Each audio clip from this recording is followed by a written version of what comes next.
Now, over the past few years, we've watched the rise and rise of the UK Independence Party. But 2015 is, of course, the moment of truth. The party's fighting in every constituency in May's general election. By all accounts, the most unpredictable for many decades. So is the party now a permanent presence in our politics? Or could 2015 be the year the UKIP bubble bursts? Well, the UKIP leader, Nigel Farage, joins me now. I know what you think, and Happy New Year to you, Mr Farage. And the first revelation is that Nigel Farage has given up his pint for January. That's your New Year resolution. Yeah, I started before the New Year, so I'm not being particularly virtuous about this. I need a break, and it does us all good to have a break. Yeah. Every now and again. So a total break from alcohol, not even a glass of red wine. Absolutely. What about the cigarettes?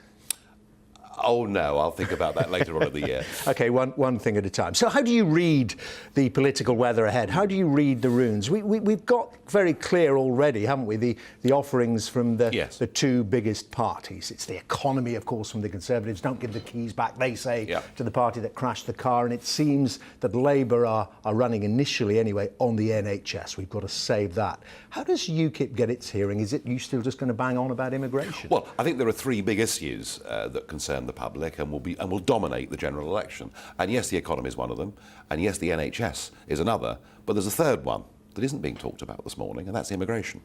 And in many opinion polls, immigration is now the #1 issue because of the impact it's having on people's wages, the impact it's having on local healthcare services.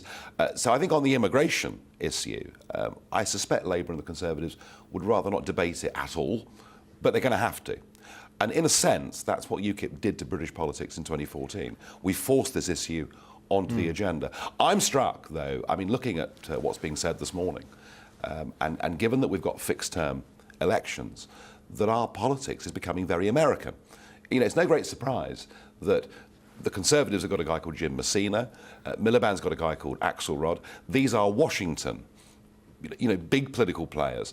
And American politics is dominated by negative campaigning. You tell the public how ghastly the other person is, and that makes them vote for you. And we saw a bit of this in the by-election in Rochester, where all sorts of things were said about Mark Reckless. I'm just not sure that in the context of British politics, that style of campaigning actually works. And I sense that the public, I mean, if we're going to have 4 months of this, I think the public are going to get very bored and be looking for something a bit more positive. Well, it's quite a lot flows from that. I mean, you know, because if it becomes more Washington-like, more like the United States, of course, in the end, the smaller parties get squeezed out and it's about one guy against the other. Do you fear that can happen to you? Well, I think British politics, in a sense, has become more presidential over the last 4 or 5 general elections, that we vote far less for whether the man or woman locally is good and for who we think should or should not be the Prime Minister.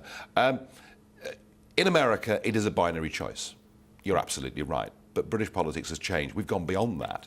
We've seen, you know, the massive rise of the SNP in Scotland. We've seen Northern Irish politics turned on its head in the last 20 years. And we've seen the rise of UKIP in England and Wales particularly. So, no, actually, I think if people get bored with this binary choice, you may actually see the number of people that vote for the two so-called main parties at its lowest level ever. So what's your tactical thinking then as we head in? We are now already in the election campaign, as we've just been discussing. We hear you're turning the party a bit to the left. Oh. You sniff an opportunity amongst those Labour voters, particularly in the north. This left-right thing's a load of nonsense. It's out of the window. Forget it. It's gone. That was yesterday's politics. I mean, yes, we are campaigning for no tax on minimum wage. Yes, we're campaigning for ordinary folk to have a fair break in society. We do that because we're a patriotic party, and part of that is to believe you've got to help your own people. It's not about left or right, it's about common sense. But, you know, I mean, the big offering from Labour, as we just discussed, the NHS. So, I mean, your position on the NHS, you've junked the idea that you'd like to see some kind of private health insurance brought in for those that could afford it. That's gone. So the NHS budget, let's hear it from you, is totally protected. Will you increase spending, as Labour are promising to do? Well, I think all this nonsense about ring fencing or whatever it is, the Conservatives are going to ring fence, and Labour appear to be wholly uncritical of all aspects of the NHS. And when you look at the Welsh-controlled, Labour-controlled health services and see they're the worst health provision in the whole of the UK, what we've got to say is, look, we believe in the NHS, but it can be run better, it can be more efficient. Is there money to be saved from the NHS? Without any shadow of a doubt, there is. Although overall, health spend, and this is what no one's talking about, health spending is going to go up over the next few years because our population is rising so rapidly. So there's no way around that. This is going to be costing us more money in a few years' time than it is now. That doesn't mean that it can't be more efficient. What I want to do, and I agree with you, there has been some confusion, perhaps deliberate in some cases, as to where... people know where UKIP stands on the European question. We don't want to be part of the Brussels empire. Absolutely, they know that. But what about the NHS? It's one of the big questions. What they don't really know is where we stand on the NHS, education, defence. And what I'm going to do, for the first time ever, in conjunction with our spokesmen and spokeswomen, I'm going to give a series of speeches over the next couple of months, where we lay out exactly what the UKIP policy is. But you can't leave off the hook about the NHS. Yeah. You said there that you think there is scope for some savings in the NHS budget as it currently exists. What percentage? Well, the savings are clear, aren't they? In the sense that, the growth of middle management staff in the NHS since 1997, it's gone up by 48%. Don't tell me there aren't efficiencies that can't be made. There are, and it's up to us in one of these big speeches to lay out the numbers. And what we do know, about your plans for the NHS, all relating to one of your core messages, interestingly, you're going to winnow out, aren't you, those that can't speak English properly? Well, of course. Don't we want to live in a country where we speak the same language? And isn't it scandalous? Isn't it scandalous that we're not training enough nurses and doctors in our own country? And I don't know about you, but whether you've ever been to a GP that didn't speak very good English, and it's something that people out there are talking about. The whole point about immigration, whether it impacts on the health service or elsewhere, is we have to have proper integration. But do you know what proportion the estimate is of NHS staff who are not British born? Well, it's getting higher every year. Well, do you know what the proportion is? Well, the estimate is is about 11%. Yeah, there was a recently false figure put out of 4/5 of nurses, which is wrong. No, that's right. It's about 11%. So you've got 1.3 million. The estimate is working in the NHS. You're talking about 130,000 people who you have to check as to whether they can speak English or not. I thought it's fairly obvious, wouldn't you? And we have seen medical cases. And if cases, they can't, you'll sack them. Well, if people don't speak English and they're dealing with English-speaking patients, surely they shouldn't be employed in the first place. OK, so they will go.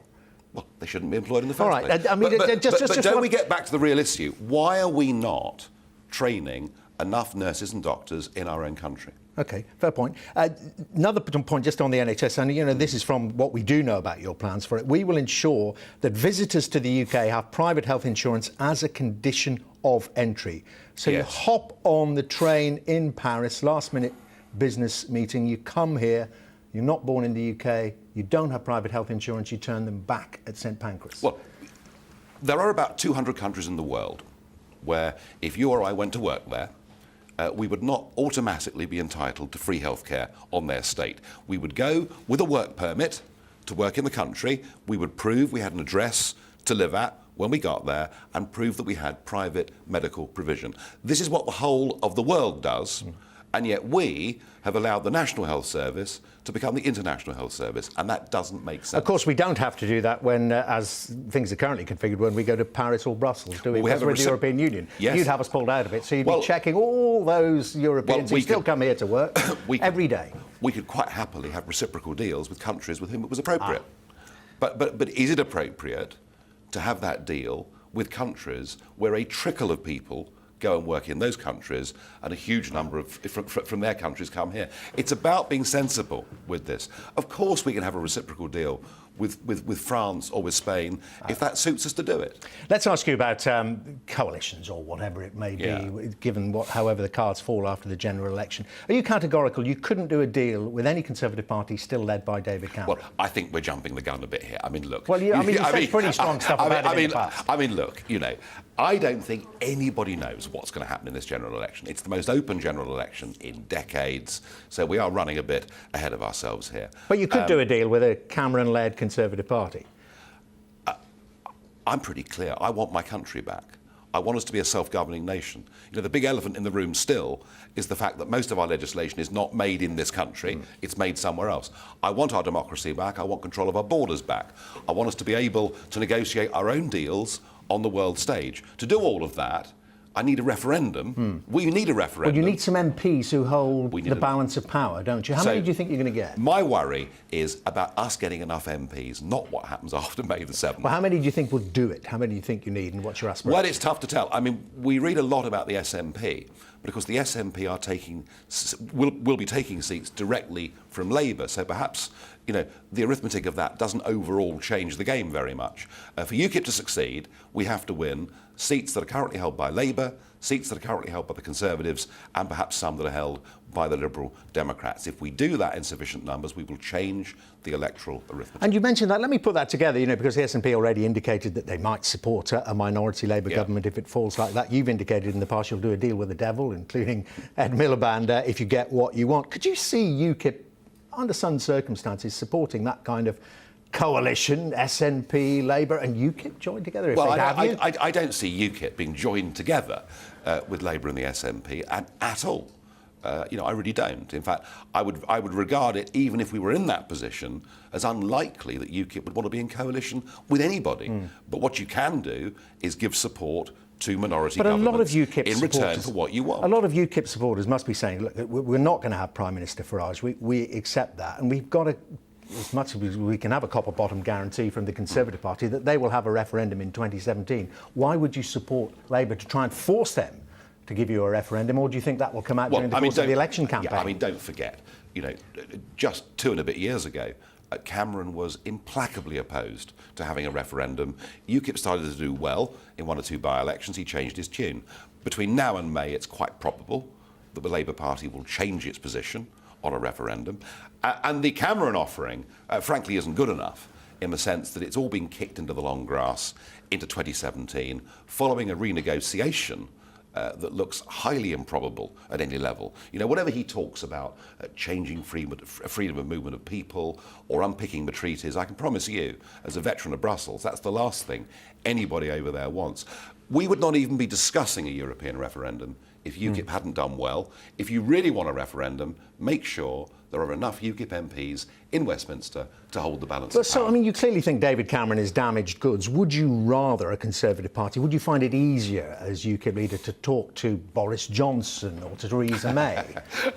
Well, look, David Cameron doesn't like UKIP and doesn't like me, and he's been incredibly rude about us over a very long period of time.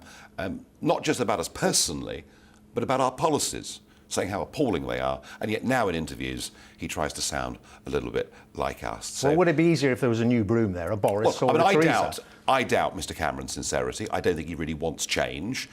I think he is an agent for the status quo, as indeed I think is Ed Miliband. What we in UKIP want is real change. OK. Last question about Ebola and the terribly sad case of Pauline Kafaki, and the question about the checks that were carried out at Heathrow and some other countries, the United States, some of the states in the United States, with their health workers, check them more carefully and give them de facto quarantine when they come back from those Ebola-affected countries. Do you think our checks need looking at? I'd say 2 things. Firstly, we've just had the New Year's honours. Long lists of people with MBEs and OBEs and knighthoods and peerages, and I would have thought people who genuinely risk their own lives to go and do some good in the world are the sort of people that should get some kind of recognition. From a medical perspective, I'm just not qualified to comment. I understand that this lady had 7 checks, or 7 temperature checks that took place at Heathrow Airport. Short of putting people in quarantine for a week, it's very difficult to see, for me, what more could have been done. And what about the whole, when it comes to international aid, we know how you're going to slash the international aid budget. Would things like that survive, the help, the considerable help that the UK is giving to those countries affected in West Africa? That would be ring-fenced. We are spending about £1 billion a month on foreign aid, about £12 billion a year nearly we're spending on foreign aid. Of that, about £2 billion is spent on inoculations, on clean water, on things that we would, really consider to be genuine humanitarian missions. We wish to keep that, of course. But do you think the Ebola effort in West Africa, funded by the UK, is money well spent? Yes. When there's a crisis, when there's a disaster, that's exactly where we should, with also private giving as well, we should get involved and we should help. But foreign aid being used as an extension of foreign policy, propping up dubious regimes all over the world, no thank you. But we should also be sending our medical professionals over there who, a tiny proportion of them may come back and may be affected with Ebola. Well, that's up to the medical professionals, but it is clear that we still live in a world where people are prepared to go to Syria to do humanitarian work or to go to Sierra Leone and do it, and the world's a better place because of people like that. Mr Farage, thank you very much indeed. Very good to see you. Nigel Farage there, the UKIP leader.